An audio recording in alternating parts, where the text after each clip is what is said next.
توفيق أونلاين تي في نور يا جميل. بسم الله الرحمن الرحيم. الحمد لله الحليم الفاعل المختار الذي يكلب الليل على النهار ويكلب النهار على الليل وجعل أوقات وساعات مواقيت للأعمال الصالحات فلا يحتاج إلى أعوان ولا أنصار. هو الذي خلق الليل والنهار والشمس والقمر والنجوم مساخرات بأمره ألا له خلق وأمر تبارك الله رب العالمين.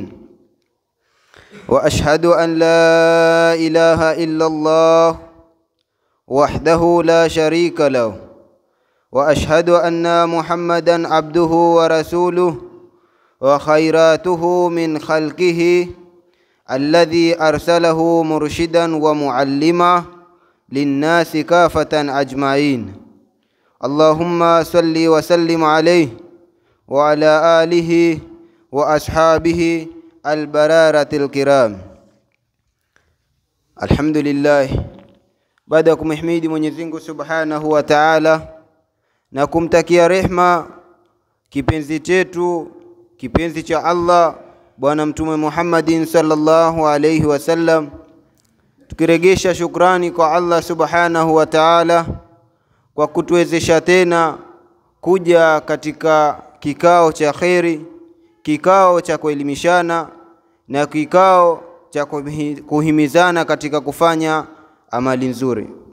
Hii ni shukrani na hii ni neema ambayo kwamba tutafaa turegesha shukrani kwa Allah Subhanahu wa Ta'ala. Alhamdulillah. Tumesikia mengi yameongelewa hapa na Ustadh Nabili, mengi yenye faida, na mimi inshallah nitaongelea kuhusiana na huu usiku wa cheo katika hili 10 la mwisho.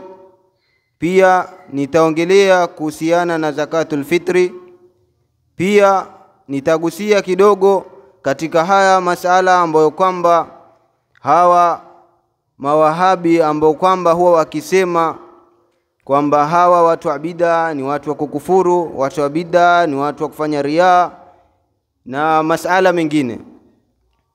Allah Subhanahu wa Ta'ala anasema inna anzalnahu fi laylatul qadr, wa qala ta'ala inna anzalnahu fi laylatil mubarakah.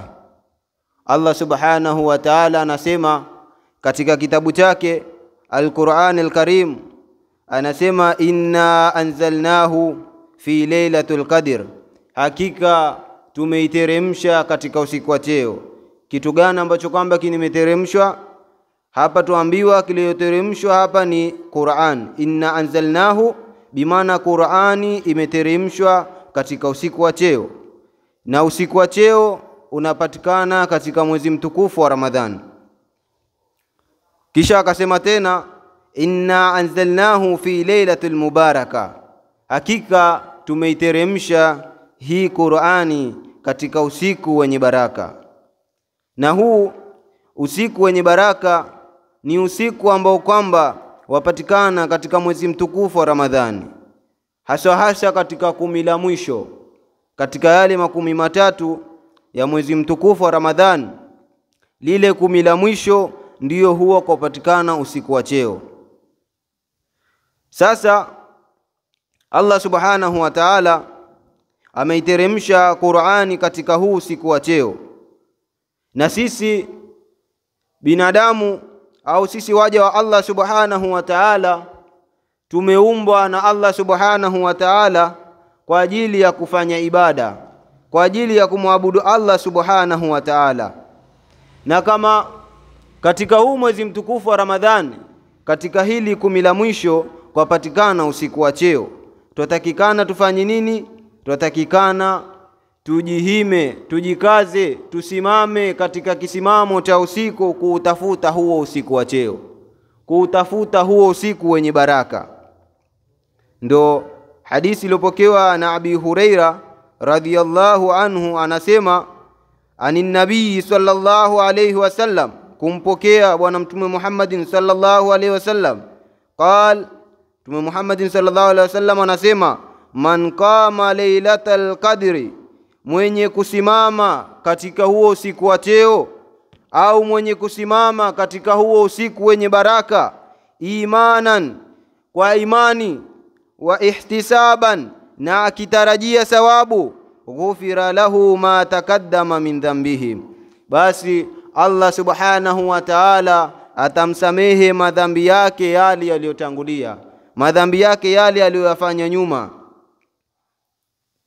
Yani bwana mtume Muhammad sallallahu alaihi wasallam anasema katika hii hadithi, anasema kwamba yoyote mwenye kusimama usiku wa cheo, usiku wenye baraka, bimaana kusimama kufanya ibada, si kusimama ukaamua kusimama usiku mzima mpaka asubuhi ili ndio utakao umepata, ni kusimama kwa ajili ya kufanya ibada. Ndio maana hapa akasema imana wa ihtisaba, kwa imani na kutarajia thawabu. Kutarajia thawabu ni bimaana kufanya ibada, kufanya ile ibada ambayo kwamba yatakikana kufanywa katika usiku huo. Ndio akasema kwamba ghufira lahu ma taqaddama min dhanbihi, mtu kama huyo mwenye kusimama usiku akafanya ibada kumwabudu Allah subhanahu wa ta'ala, basi atasamehewa madhambi yake yaliyotangulia. Na ukiangalia sisi sote hapa tutarajia kusamehewa madhambi yetu, kwa sababu sote hapa ni wapungufu, si wakamilifu. Sote hapa tumkosea Allah subhanahu wa ta'ala, na sote hapa tutaraji kusamehewa madhambi yetu. Kila mtu anataka kusamehewa madhambi yake, ili kesho akienda kwa Allah subhanahu wa ta'ala aende ili hali ni msafi, hana madhambi. Na hadithi kama hii ni muttafaqun alayhi. Ukisikia hadithi imeambiwa muttafaqun alayhi, ni hadithi ambayo kwamba imepokewa na Imamu Bukhari na Imamu Muslim. Yani hadithi hii ni sahihi, ni hadithi ambayo kwamba haina vumbi kabisa. Maana tuambiwa baada ya Qur'an, kitabu sahihi baada ya Qur'an, kisha yafuata ni sahihi al-Bukhari. Na hadithi kama hii imepokewa na Imamu Bukhari na imepokewa na Imamu Muslim, yani wote wawili wameipokea hadithi kama hii. Pia utajiuliza, huo usiku wa cheo wapatikana wakati gani? Usiku wa cheo kuna riwaya nyingi. Kuna riwaya ambao utaambiwa usiku wa cheo wapatikana mwezi 21, riwaya nyingine itakwambia wapatikana mwezi 23, riwaya nyingine itakwambia wapatikana mwezi 27, nyingine 29.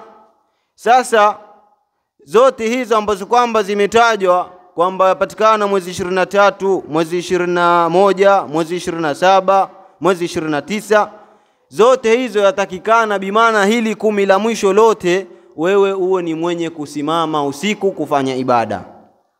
Usitarajie ni siku fulani ndio utasimama ili uipate siku ya cheo. Uende ile siku uliosimama usiku wa cheo hukuupata, ile siku uliolala ndio usiku wa cheo ukapita. Sasa itakuwa usiku kama huo, usiku wenye baraka, atakuwa wewe hukuupata. Na ndio na Aisha ummul mu'minina anatuambia, kana Rasulullah sallallahu alayhi wasallam yujawiru fil 10 al-awakhir min Ramadhana wa yaqulu takharrau laylatul qadri fil 10 al-awakhir min Ramadhan. Na Aisha radhiyallahu anha anatuambia kwamba bwana mtume Muhammad sallallahu alayhi wasallam ilikuwa ikifika katika lile 10 la mwisho la mwezi mtukufu wa Ramadhani, basi bwana mtume Muhammad sallallahu alayhi wasallam alikuwa akitafuta ule usiku wa cheo, alikuwa akijipinda akisimama usiku akifanya ibada. Kwa sababu gani? Ili apate ule usiku wa cheo. Na alikuwa bwana mtume Muhammad sallallahu alaihi wasallam alikuwa akijiweka mbali na familia yake na mke wake na kitanda chake kwa ajili ya kufanya ibada ili apate usiku wa cheo. Je, mimi na wewe ambao kwamba hatujui madhambi yetu kwamba yamesamehewa au yatasamehewa, tutakikana tufanye vipi? kwa sababu kama bwana Mtume Muhammadin sallallahu alaihi wasallam yeye amesamehewa madhambi yake yaliyopita na madhambi yake yatakaokuja. Lakini ikiwa ukiingia ule mwezi mtukufu wa Ramadhani, ilikuwa yafanya ibada zaidi kuliko ile miezi mingine, na ilikuwa ikifika lile 10 la mwisho ilikuwa akizidisha sana kufanya ibada, na ilikuwa yajitenga na familia yake, ilikuwa yasimama usiku nzima kufanya ibada kwa ajili ya kupata radhi za Allah subhanahu wa ta'ala, na kwa ajili ya kupata huu usiku wa cheo. Sasa kinachotakikana ni kwamba sisi ikifika hili 10 la mwisho, hata kama yale 10 ya mwanzo ulikuwa hufanyi ibada, huinuki usiku, basi jitahidi sana katika hili 10 la mwisho uinuke usiku ufanye ibada, ili upate huu usiku wenye baraka, huu usiku wa cheo. Na umeambiwa ukiupata usiku wa cheo ni kama umefanya ibada miezi 1000, na miezi 1000 ni takriban miaka 83, na ukiangalia huwezi kufika katika umri huo, miaka hiyo huwezi kufikia. Wewe kisha kufika miaka 60 tu tayari utakuwa ushazeheka, hujielewi tena, mguu mmoja uko kaburini, mguu mmoja uko duniani. Lakini waambiwa ukiupata usiku kama huu, basi wewe utakuwa umefanya ibada kuliko miezi 1000.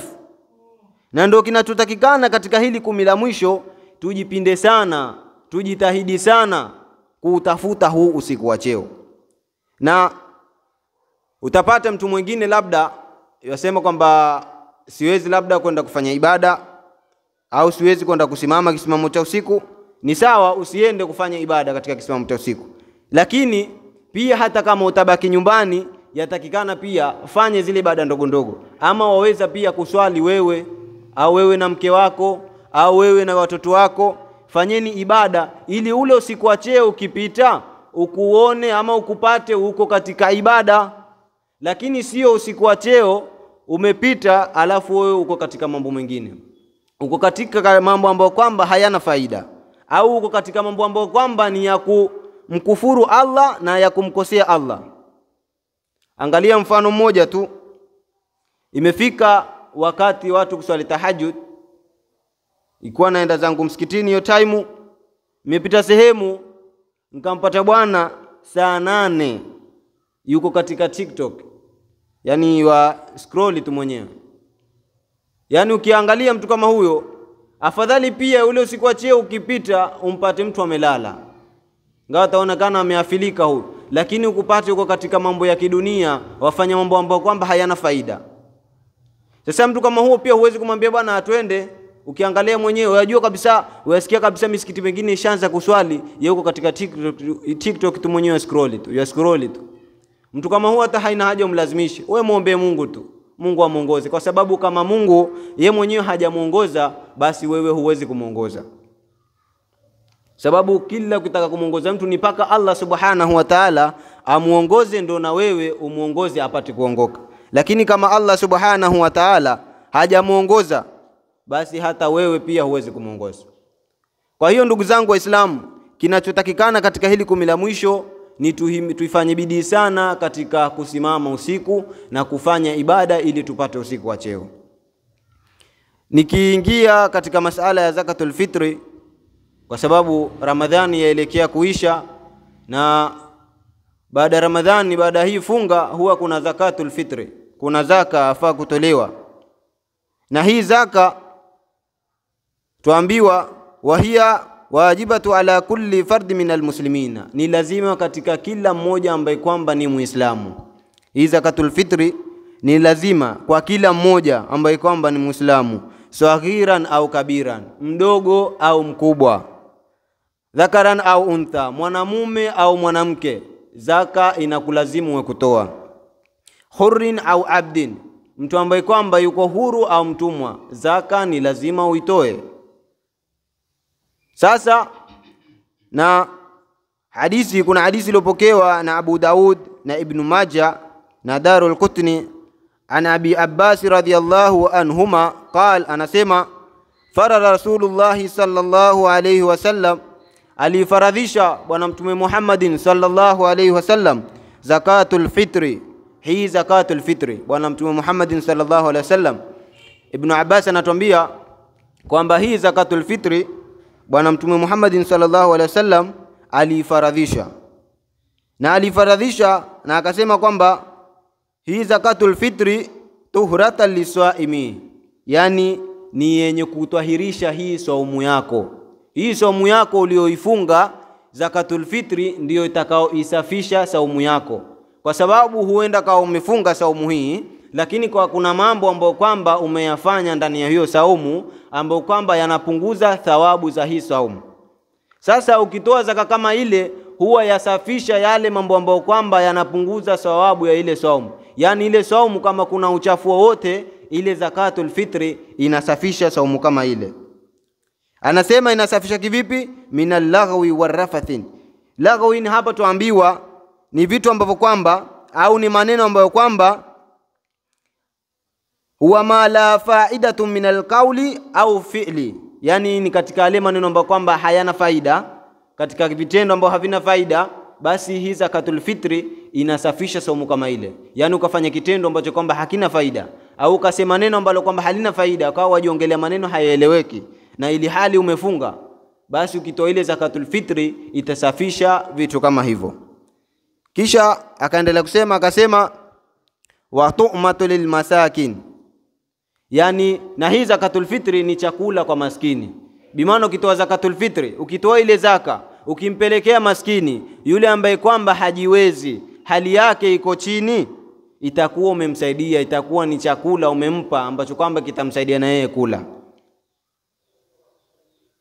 Kisha pia tukaambiwa hii rafathin ni maneno ambayo kwamba maneno machafu, yani umefunga kisha ukawa wewe unaongea maneno ambayo kwamba hayaingia akilini, maneno ya kukosa adabu, maneno machafu, na ili hali umefunga.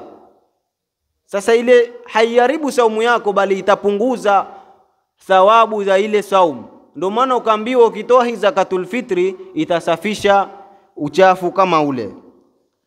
Na bwana Mtume Muhammad sallallahu alaihi wasallam anasema man adaha kabla salati, mwenye kuitoa hii zakatul fitri akaitekeleza kabla ya ile swala ya Eid, fahiya zakatul makbula, basi hii zaka imekubaliwa, iko katika makbulin, kwa sababu umeitoa katika wakati wake. Na anasema waman adaha baada salati, na mwenye kuitoa hii zakatul fitri baada ya swala ya Eid, yani watu wakaswali Eid kisha wewe ndio ukaitoa baada ya swala, bwana Mtume Muhammad sallallahu alaihi wasallam anasema fahiya sadaqatu minas sadaqati, hiyo haitohesabiwa kwamba ni zakatul fitri, itahesabiwa kwamba ni sadaka miongoni mwa sadaka zingine.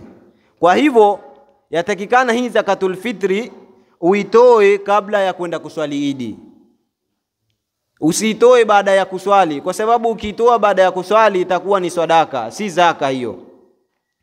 Na zakatul fitri utatoa kulingana na kile chakula cha ule mji, yani chakula kama kuna chakula fulani kimezoeleka katika ule mji, basi utatoa chakula hiko.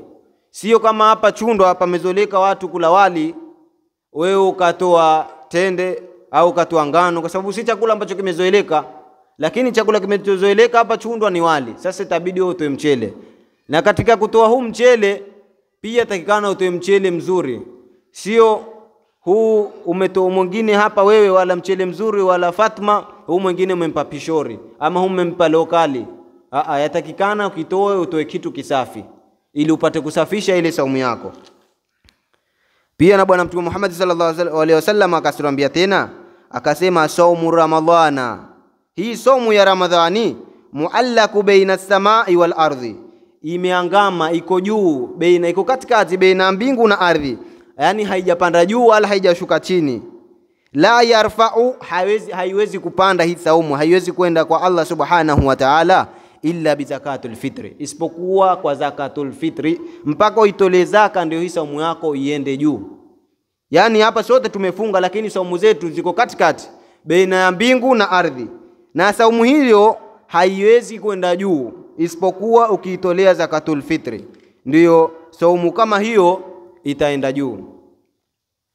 Na nikiingia katika masala ya hawa wenzetu mawahabi ambao kwamba huwa wanadanganya watu ambao kwamba labda hawakusoma au watu ambao kwamba hawajui, yani wakawa wanaongea mambo ambao kwamba sivyo, au wakawa wanapotosha watu, au wakawa wanatia watu katika moto, wanatia watu katika ushirki, na ili hali sote ni Waislamu. Yani wewe Muislamu, shekhe, umesoma, una elimu yako, kisha ukawa wamtia ustazi mwenzako ama Muislamu mwenzako katika moto, kamba wewe yani umepewa funguo ya moto. Lao ingekuwa hizi funguo za pepo na za moto wamepewa mwanadamu, basi watu wengi wangeingia motoni, hasa hawa mawahabi, kwa sababu wao kazi yao ni kutia watu tu motoni. Yani kitu kidogo motoni, huyu ni mshirki, amefanya shirki, sijui haitakikani hivyo bwana. Dini hailinganiwi hivyo, kwa sababu lao ingekuwa bwana Mtume Muhammad sallallahu alaihi wasallam alilingania watu hivyo, basi hii dini singefika mpaka kwetu, ingekuwa imeisha kwa kati. Lakini bwana Mtume Muhammad sallallahu alaihi wasallam japo alikuwa akitukanwa, akiudhiwa, lakini hakuwahi kumtukana mtu, hakuwahi kumkashifu mtu, wala hakuwahi kumtia mtu katika moto, bali bwana Mtume Muhammad sallallahu alaihi wasallam alikuwa akiongea maneno mazuri, na ilikuwa kilo kimtukana yeye ndio yazidi kufurahi, mpaka yule kafiri au yule ambaye kwamba si Muislamu athirika na zile athari za ambazo kwamba yale matendo ya bwana Mtume Muhammad sallallahu alaihi wasallam anafanya, ndio inampelekea yeye kuingia peponi.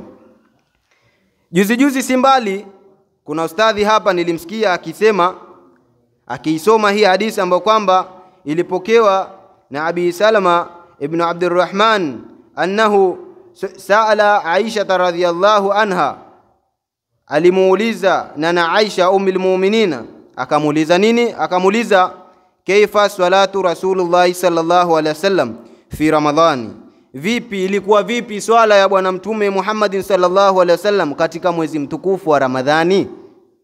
Na Aisha akasema ma kana yazidu fi Ramadhana wala fi ghairihi ala 11 rak'a, yani hakuwa Mtume sallallahu alaihi wasallam akizidisha katika mwezi mtukufu wa Ramadhani na nje ya mwezi mtukufu wa Ramadhani, yani miezi mingine ambayo kwamba si Ramadhani, ala 11 rak'ati, juu ya raka 11. Bwana Mtume Muhammad sallallahu alaihi wasallam alikuwa hazidishi katika mwezi mtukufu wa Ramadhani na isiokuwa Ramadhani raka 11.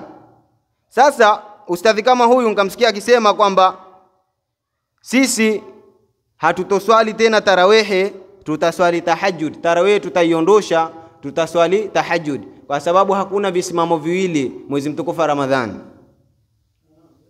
Lakini kisha pia hadithi kama hii wao maustadhi ama hao mawahabi wakaichukulia hadithi hii kwamba bwana Mtume Muhammad sallallahu alaihi wasallam yani ameswali tarawehe raka 11, na ili hali tarawehe si raka 11. Utaka uangalie vizuri katika hii hadithi na usikize vizuri katika hii hadithi ili upate kuelewa.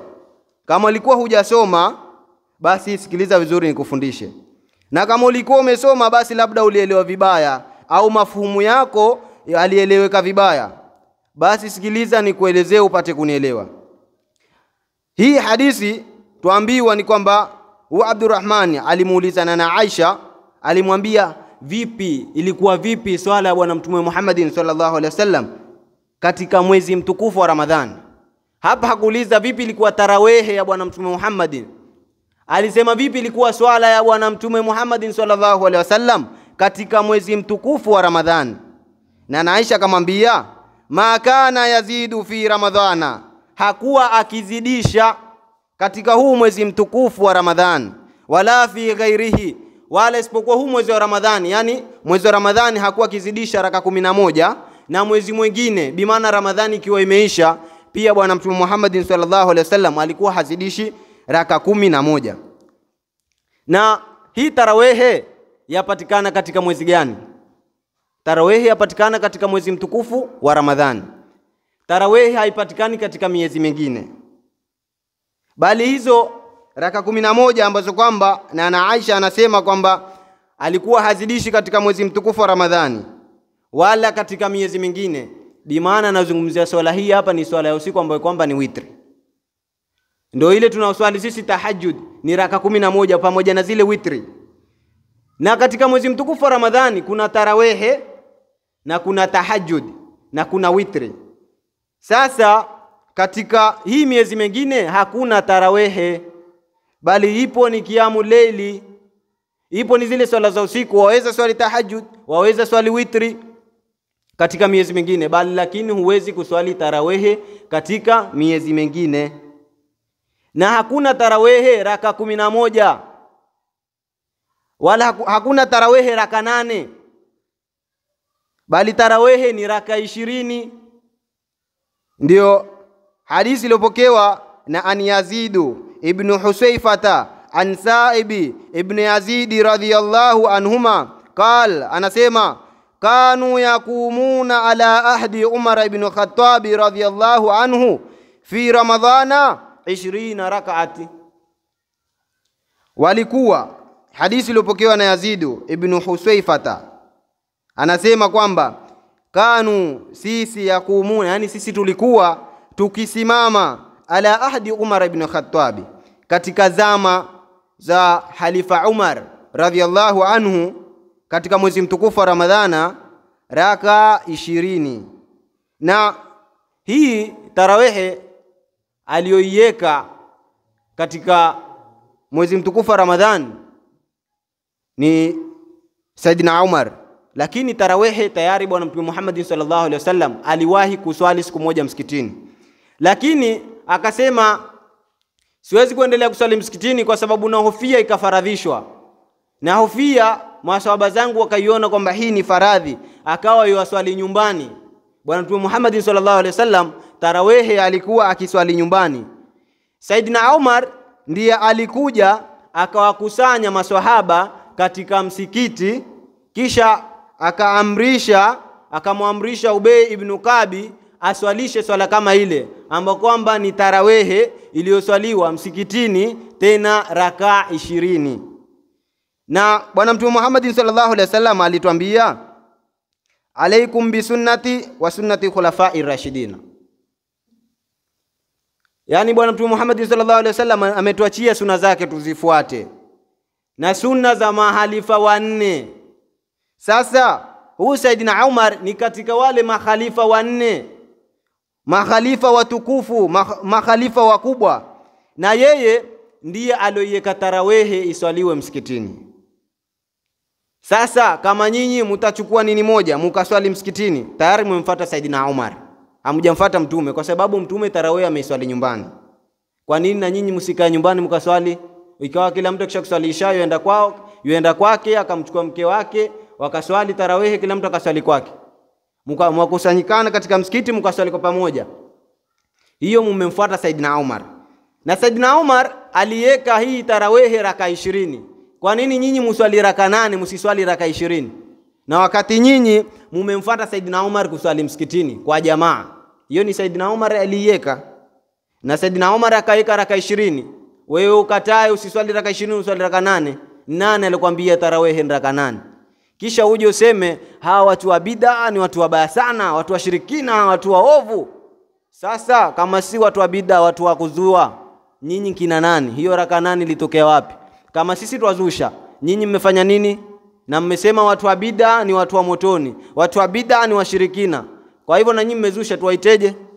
Sasa kama sisi waislamu wenzenu ambao kwamba tutamka la ilaha illa Allah kila wakati, watu ambia sisi ni washirikina, sisi ni watu wa motoni, je, yule ambaye kwamba anamshirikisha Allah kikweli kweli, yule ambaye kwamba yuko kanisani, yule ambaye kwamba yuko kwa waganga, yamshirikisha Allah vile inavyotakikana kushirikishwa, sasa wewe utamuita nani kama sisi ni washirikina na sisi tuingia msikitini tuwaswali, tuwafunga, tuwatoa zaka, tuwafuata yale matendo ambayo kwamba yote tuyafanya kwa ajili ya kumridhisha Allah, kisha wewe leo uje utuite sisi ni washirikina? Kisha na hiyo kuhusu 10 la mwisho kwamba hakuna tarawehe, hiyo ni hadithi gani labda au aya gani ilisema kwamba 10 la mwisho tarawehe yaondoshwa, watu waswali tahajjud peke yake, misikiti ifungwe, baada ya kuswali ishai kila mtu aende nyumbani akalale, aje aswali tahajjud? Sasa kama usiku wa cheo umepita magharib au umepita ile time baada ya ishai, nani ataupata? Na kama uko kwako nguruma? Sasa hiyo pia ni bidia, ni uzushi ambao kwamba umeuzusha wewe. Kisha pia angalia kauli zao walivyosema, wanasema kwamba tumeona kwamba hii tarawehe tutaiondosha. Umependelea kwani dini yako wewe? Hii dini si yako. Dini ni ya Allah subhanahu wa ta'ala, na aliyotufikisha kwetu ni bwana mtume Muhammad sallallahu alaihi wasallam. Kisha wewe uje useme eti tumependelea ama tumeona kwamba yani tarawih tusone ili tupate kuamka usiku tuswali tahajjud. Kwa maneno ya nani? Hiyo ndo sasa, hiyo ndo bidia kubwa, na hiyo ndo bidia dhalala, bidia ya upotevu, tena ule wa mwisho kabisa. Kisha leo uje useme hawa watu wako wa bidia hawa watu wa motoni. Na nyinyi watu wapi sasa? Sasa taka ndugu zangu Waislamu tuwe makini sana na watu kama hawa wenye kupoteza watu. Yani bwana mtume Muhammad sallallahu alaihi wasallam alisema kwamba zama za mwisho kutakuja watoto wadogo wenye elimu ndogo, lakini wakajifanya wao wana elimu kubwa na kupotosha watu. Yani maneno yao matamu, lakini vitendo vao na mwelekezo wao ni muovu tena mbaya. Taka tuwe na tahadhari sana na watu kama hawa, kwa sababu ni watu wabaya sana, waweza kukupoteza mara moja. Kwa sababu wewe ukifikiria, angalia wakati wa nyuma pia kulikuwa na mashehe, tena hao wakiwahabi waliosoma zaidi yao, ambao kwamba sasa wajifanya wamesoma na ili hali hawakusoma, hawana chochote. Walikuwa mashehe ambao kwamba walisoma, lakini hakuwahi kutokea mambo kama haya. Kila siku kazuka mambo mapya. Leo tambua tarawehe hakuna, tuswali tahajudi. Kesho itakapokuja tena tambua tahajudi hakuna, tutaswali alfajiri. Kisha tutaambiwa janaiza kwamba watu kwenda kuzika, watu wasitie dua, watu wamwaike maiti kama punda vile wamembiria wende zao. Kisha taambiwa na maiti tusimfinike, tusitunje kwenye janaiza tu. Baadaye tutakuja tuambiwa maiti tumbebe kwa kitanda. Baadaye tamwambia kila mtu maiti azike mwenyewe, hakuna kuswaliwa. Pole pole tu mambo yanaenda hivyo. Na ukiona watu kama hao ni wale watu ambao kwamba hawana elimu, ni watu ambao kwamba labda walipwa, au ni ile wanajifanya wana elimu na ili hali hawana elimu. Lakini ufikirie kwamba nikirudi nyuma hapa ama nikikubali kwamba elimu makosa nitaaibika mimi, na mimi ni ustadhi najulikana. Rudi nyuma usome, tuate mikao. Mambo mikao si mizuri. Kisha tena ndugu zangu Waislamu, yani muone kabisa hili jambo la makosa. Huu shekhe wangu bwana nilomwandama mimi, hili jambo amelifanya makosa, lakini tamwandamia hia kwa sababu ya mikao. Kesho siku ya kiyama utangia motoni wewe peke yako, na utangia peponi wewe peke yako. Huingine shekhe wako na ustadi wako. Kila mtu atakufa na amali yake. Huyo shekhe ana dini ya bwana mtume Muhammad sallallahu alaihi wasallam na Allah subhanahu wa ta'ala. Yeye mwenyewe mwalimu wake ni mtume Muhammad sallallahu alaihi wasallam. Sasa tatakana tuwe makini sana na watu kama hao. Pia kuna siku nyingine nikamsikia ustadhi mwingine naye akisema kwamba hawa watu wa bid'a bwana ni watu wa riaa, watu wa kufanya fujo misikitini, watu wa kupiga kelele. Subhanallah. Yani msikitini kwa pigwa kelele, na ili hali yataja Allah subhanahu wa ta'ala na yataja mtume Muhammad sallallahu alaihi wasallam. Na ukimsikia ustadhi ama mtu yoyote anasema maneno kama hayo kwamba msikitini watu wapiga fujo, wapiga kelele, ujue hizo ni alama za mnafiki. Na ukimchunguza sana ujue ni mnafiki mtu kama huyo. Na si maneno yangu hayo ni maneno ya bwana mtume Muhammad sallallahu alaihi wasallam. Anasema udhkurullaha hatta yaqulu almunafikina mura'una. Na katika riwaya nyingine tuambiwa majnun. Yani anasema mtajeni Mwenyezi Mungu kweli kweli mpaka waseme wanafiki hao wafanya riaa, hao wajionyesha, hao kuna kusaliwa mtume hiya kwa kele, kuna kuchwa Mungu kwa kele, ama mpaka waseme hao mwandazimu. Basi ukimsikia mtu kama huyo, iwe ni ustadhi iwe nani, yosema kwamba hao watu fulani, hao waislamu hao wapiga kelele msikitini, na ukumbuke watajwa Mungu hapo, hajatajwa mtu mwingine bwana, ujue mtu huyo ni mnafiki kwa hadithi ya bwana mtume Muhammad sallallahu alaihi wasallam. Na hii kuleta uradi kwa sauti ni vitu ambavyo kwamba vilikuwa katika wakati wa bwana mtume Muhammad sallallahu alaihi wasallam. Utapata mtu akwambia kwamba haikufanywa wakati wa mtume bwana, baada ya swala kuwechwa uradi kwa sauti au kuchua dua kwa sauti. Ni mambo ambayo kwamba yalifanyika kwa bwana mtume Muhammad sallallahu alaihi wasallam wakati mwenyewe yuko. Na mimi nitakwambia vitu kidalili, na kama utakuwa wataka zaidi basi utanitafuta nikupe dalili zaidi mpate kukuelimisha. Huenda kawa hujasoma au labda hizo hadithi hujaziona.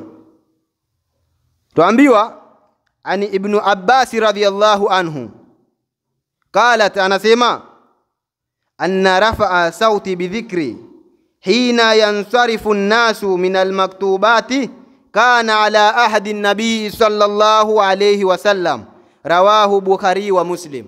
Hii hadithi ni sahihi kabisa, ni hadithi ambayo kwamba haina vumbi.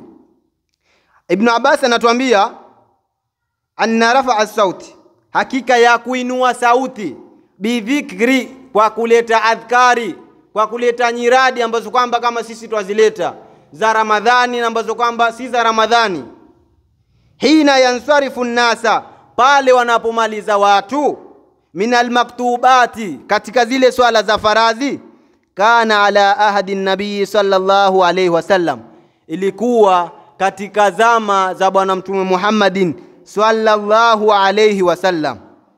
Yani haya mambo ya kuleta uradi kwa sauti baada ya swala za faradhi yalifanyika kuanzia zama za bwana mtume Muhammad sallallahu alaihi wasallam. Hayajaanza sasa kwetu tuambiwa kwamba sisi tupiga kelele ama hawa watu wamezusha. Ni mambo ambayo kwamba yalifanyika kuanzia wakati wa mtume. Mtume mwenyewe hakukataza hayo mambo. Wewe nani ukataza tuseme haifai wapiga kelele? Huo ni ujadida, ni uchama huo. Kisha Ibn Abbas anasema tena, kuntu a'lamu idha swarafu bidhalika idha samitahu, mimi nilikuwa najua idha swarafu, yani ile swala kama, yani nilikuwa najua kwamba swala imemalizika, bwana mtume Muhammad sallallahu alaihi wasallam ashamaliza kuswali, bidhalika idha samitahu, nikisikia zile azkari zikiletwa kwa sauti. Ibn Abbas anasema kwamba alikuwa yeye anajua kwamba hii swala imemalizika pale anaposikia adhkari zikiletwa kwa sauti, huwa anajua kwamba swala ishamalizika, watu washamaliza kuswali. Kisha pia katika kitabu cha Ibn Taymiyyah, shehe wao, shehe mkubwa wa Kiwahabi, shehe wanaomwaminia mawahabi, katika kitabu chake kinachoitwa Kashaful Fitaa, katika mujalada wa kwanza ukurasa 366, Ibn Taymiyyah anasema wa yustahabbu jahra bitasbihi wa tahmidi wa takbiri akaba kulli salati.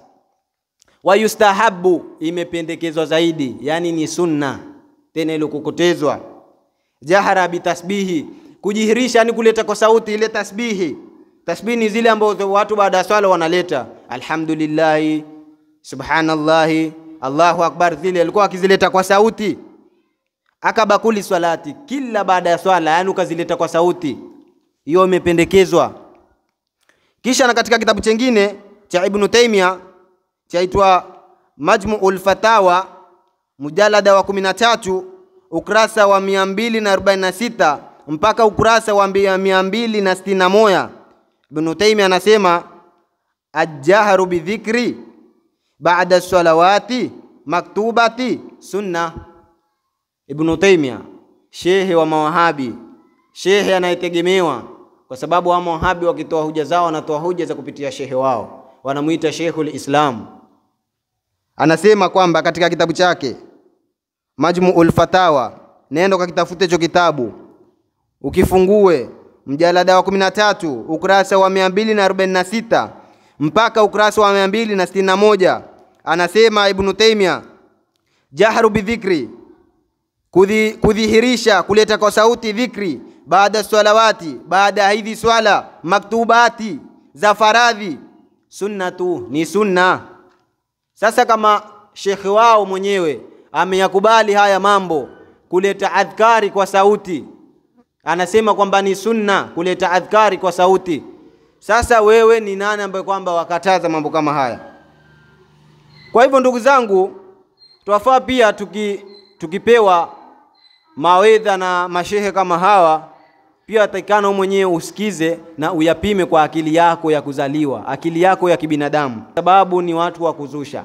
Kisha wana tuzungusha sisi kibao, wanasema kwamba sisi ndio watu wa kuzusha.